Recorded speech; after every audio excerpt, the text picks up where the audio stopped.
Hello friends, कैसे हैं आप लोग। आशा करते हैं कि आप लोग अच्छे होंगे, स्वस्थ होंगे और अपनी पढ़ाई जम के कर रहे होंगे। तो प्लीज आज आज डे 3 यानी 3 वाला बायोलॉजी का कैप्सूल आपको लेना बहुत ही महत्वपूर्ण है। तो प्लीज क्लास को एंड तक देखें ताकि आज की आपकी जो मेडिसिन है आपके एग्जाम तक रिजल्ट्स दे सके, क्योंकि शायद आपने गैप कर दी तो आपके एग्जाम्स में कोई कमी आ जाए। तो प्लीज इसीलिए सेशंस को एंड तक जरूर देखें, क्योंकि देखिए यहाँ पे जो लिखा है आपको लिखा हुआ स्क्रीनशॉट लेके रटना नहीं है। हम आपको ये चीजें ऐसे समझा देंगे कि ये तो आपके पास रहेंगे लेकिन आपके दिमाग में भी तुरंत फिट हो जाएंगी। तो प्लीज क्लास को एंड तक देखें। तो आइए हम करते हैं स्टार्ट कि आखिर आज का हमारा क्वेश्चन क्या है। तो आज का जो हमारा क्वेश्चन है वह जैव प्रौद्योगिकी से आप क्या समझते हैं और इनका उपयोग क्या है। तो आप सबसे पहले यहाँ पे डालेंगे हेडिंग कि जैव प्रौद्योगिकी क्या है, बायोटेक्नोलॉजी। आप हेडिंग के साथ यहाँ पे इंग्लिश जो भी है इसका जरूर लिखेंगे, क्योंकि इंग्लिश बहुत इंपॉर्टेंट होती है। और फिर उसके बाद हम स्टार्ट करेंगे इसके लिखना डिफिनेशंस कि आखिर इसकी डिफिनेशन क्या होती हैं। तो यहाँ पे डिफिनेशंस लिखी है कि जैव प्रौद्योगिकी में उन तकनीकों का वर्णन मिलता है जिसमें जीवधारियों या उनसे प्राप्त एंजाइमों का उपयोग करते हुए मानव के लिए उपयोगी उत्पाद या प्रक्रमों का विकास होता है। अब हमने लाइन पढ़ दी तो कहा कि इसमें क्या नई बात है, आपने लिखा वो तो हम भी पढ़ लेते। तो अब लाइन पढ़ने के बाद हम समझते हैं। देखिए मानव ही है सब कुछ। मानव का जो आपके पास जीवन मिला है ना, आपको भगवान को बहुत शुक्रिया देना चाहिए, क्योंकि उसने आपको मानव बनाया। बहुत मुश्किल से मिलता है ये जीवन, क्योंकि इसमें आप अपनी सब चीज कर सकते हैं। क्या आप किसी जानवर से एक्सपेक्ट करते हैं, वो क्या करता है, वो क्या ही कर लेगा, रहना खाना बस यही मतलब है। लेकिन मानव अगर चाहे तो क्या नहीं कर सकता, वो कुछ भी बदल सकता है। इतनी पावर होती है एक ह्यूमन में। तो जो ह्यूमन था, अब इसमें जैव प्रौद्योगिकी की जरूरत क्यों पड़ी। देखिए जैसे जैसे मान लीजिए आगे जा रहे थे, अगर हम पीछे जाएं तो पीछे के लोग उनको नहीं तो अच्छा भोजन मिलता था, नहीं तो अच्छे प्रोडक्ट्स यूज करने के लिए मिलते थे। अगर वो कभी बीमार हो जाते थे तो उनको अच्छी मेडिसिन भी नहीं मिल पाती थी। और मान लीजिए कुछ और बहुत रोग भी ऐसे थे कि उनकी दवाई तो बनी ही नहीं थी। लेकिन जैसे जैसे ये समय बीतता गया, अध्ययन बढ़ता गया, और ये बहुत हेल्पफुल हुआ, क्योंकि विज्ञान वरदान भी है और अभिश्राप भी है, तो वरदान सिद्ध हुआ इसमें। क्योंकि अगर बायोटेक्नोलॉजी तक हम नहीं पहुंचे होते तो कोविड-19 में ही तो हमारा काम तमाम हो गया होता। क्योंकि बायोटेक्नोलॉजी ही है कि जो कि हमारे कोविड-19 में सुरक्षा की, इस पूरे पृथ्वी के मनुष्यों की, जीवों की जो भी है। तो बायोटेक्नोलॉजी में हम क्या करते हैं, अ, किसी भी जीव में अगर मान लीजिए आप अगर कोई फसल ले लें तो उस फसल में मान लीजिए कभी ऐसी बीमारी आ जाती है तो फसल खराब हो जाती है। लेकिन आप देखेंगे पूरी फसल तो नहीं इफेक्ट होती है, कुछ फसल्स होंगी, कुछ प्लांट्स होंगे जो बच जाते हैं। अब वो जो बचे हुए प्लांट है उनके पास अदर प्लांट्स की अपेक्षा कुछ तो अच्छा होगा कि वो उनको वो जो आपदा आई थी उसको सहन कर लिए और वो बचे रहे। वैसे ही मनुष्यों में है। जो भी देखिए मान लीजिए कहीं पे कोई बीमारी आती है तो एक कोई इंसान होता है कि मान लीजिए उसके पास वो बीमारी अगर उसे हो भी जाए तब भी वो बच जाता है। यानी उसके अंदर उसके प्रति लड़ने के लिए एंजाइम्स हैं, लड़ने के लिए प्रतिरक्षा तंत्र हैं, एंटीबॉडीज है।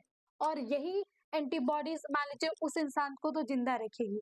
लेकिन क्या अब हम चाहते हैं कि नहीं, हमें तो और लोगों को बचाना है, तो हम ये कैसे बचाएं, तो हम बायोटेक्नोलॉजी से बचाएंगे।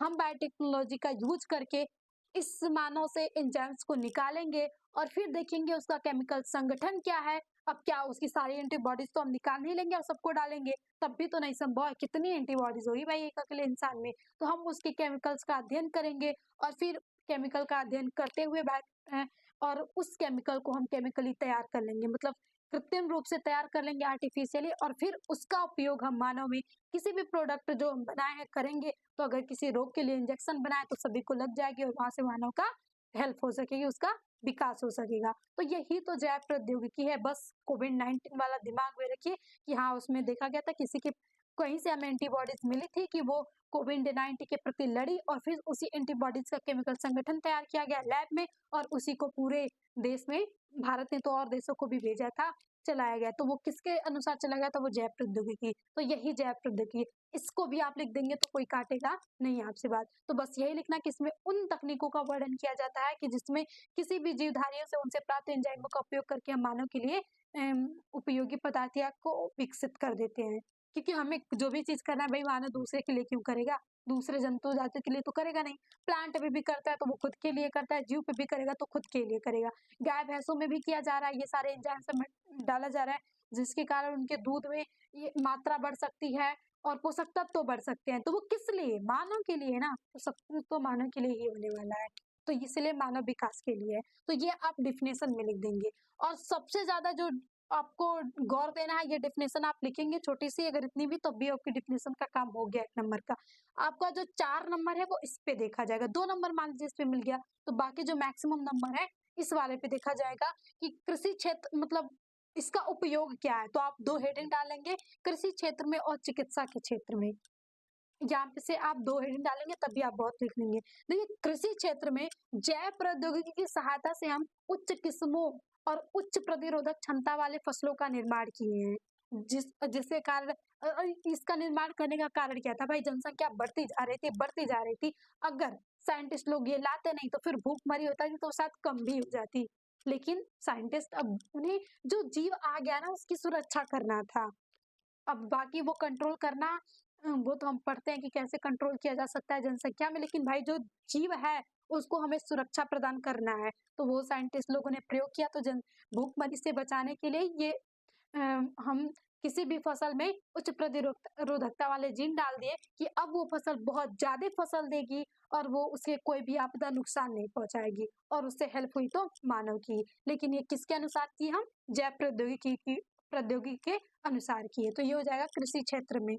और देखिए पर्यावरण प्रदूषण से भी बचा गया क्योंकि हम फसल को बचाने के लिए जैव प्रौद्योगिकी नहीं थी तो हम रासायनिक उर्वरकों का प्रयोग करते थे और रासायनिक उर्वरक मिट्टी की उर्वरक क्षमता को कम कर देते। लेकिन जैसे ही जैव प्रौद्योगिकी आ गई तो हम यहाँ से जैविक फसल, जैविक पशुओं का निर्माण करने लगे और जिसके कारण यहाँ से वातावरण में भी क्या हुई, थोड़ी शुद्धता आ सकी। तो इसके एग्जाम्पल्स में आप गोल्डन राइस, बीटी बैगन देख सकते हैं क्योंकि गोल्डन राइस के अंतर्गत हमने विटामिन ए वाला जीन डाल दिया, तो यानी इस राइस से पेट तो भरेगा ही, कार्बोहाइड्रेट तो मिलेगा, साथ साथ में हमको विटामिन की ए की भी पूर्ति होती चली जाएगी। ऐसे ही बीटी बैगन है तो बीटी बैगन जो बैगन होते थे वो उसे बहुत ही कीड़े लगते थे, मतलब वो खराब हो जाता था। अब साइंटिस्ट चाहते थे नहीं इससे तो हम बचा के रहेंगे, तो उन्होंने एक ऐसा जीवाणु खोजा जिसका नाम है बैसिलस thuringiensis, उसी का शॉर्ट फॉर्म है बीटी। उसने उस जीवाणु को लिया, बैगन के प्लांट में लिया और उनके जीन में डाल दिया। फिर अगली जनरेशन जो बनी तो उस जनरेशन बैगन की थी, उसमें प्रतिरोधक क्षमता थी। अब उससे जो खाने वाले उसके फ्लावर को टिड्डे आते थे, वो जैसे उसे खाते थे उनके ग्रंथियों में से एक तरल का सिक्रीशन होता था और यहाँ से ये जो खाए थे ये मिलके एक टॉक्सिक बना देते थे, यानी एक अबिस तैयार कर देते थे जिसके कारण उसकी ग्रंथि फट जाती थी और टिड्डे की मृत्यु हो जाती थी। अब भाई एक को मृत्यु देख के दूसरा जाता ही नहीं था उसके पास कि इसने खाया तो कुछ तो गड़बड़ है भाई, इससे निकल लो। तो ये था इसकी प्रतिरोधक क्षमता और ये था पोषक तत्व बढ़ाने के लिए। तो ये हो गया आपके पास कृषि क्षेत्र में। फिर हम आ जाए चिकित्सा के क्षेत्र में, तो जैसे कि हमने बताया कोविड-19 के क्षेत्र में, तो कोविड-19 में हुआ क्या था एग्जैक्टली? मान लीजिए सभी रोग से ग्रसित हो जा रहे थे, तो अब इसमें देखना था कि कौन सा जीव है जो कि अगर उसके अंतर्गत हम इस वायरस को डाल दें तो वो उस वायरस को सहन कर ले। जब वो सहन कर लिया तो यानी उसने इसके लिए एंटीबॉडीज बना ली है, यानी उसके जीन में प्रतिरोधक क्षमता जनरेट हो चुकी है। अब इससे इसको कोई फर्क नहीं पड़ने वाला है।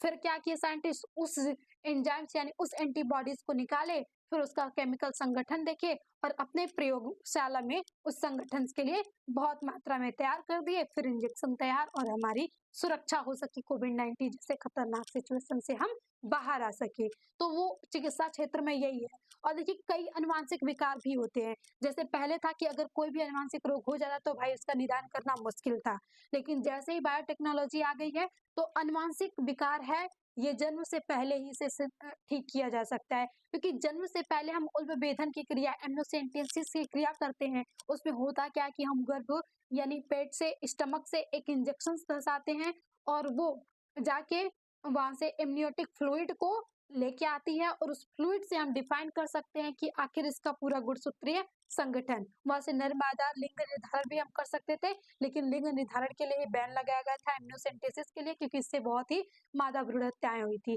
लेकिन उससे बेनिफिट ये था कि अगर कोई अनुवांशिक विकार है तो हम उस फ्लूइड से अनुसार देख लेंगे और उस विकार को हम हटा लेंगे। तो ये तो उसकी हेल्प थी, और वो हेल्प आपके पास जैव प्रौद्योगिकी के कारण ही हुई थी। तो यानी अनुवांशिक विकारों के निदान में, फिर एंटीबायोटिक्स इंजेक्शन के निर्माण में, यानी जो एंटीबायोटिक्स इंजेक्शन बनाए जाते थे वो जैव प्रौद्योगिकी के ही अनुसार बनाए जाते थे। और एंटीबायोटिक्स इंजेक्शन का निर्माण स्वास्थ्य के क्षेत्र में बहुत ही ज्यादा लाभप्रद सिद्ध हुआ है और सिद्ध होता रहेगा।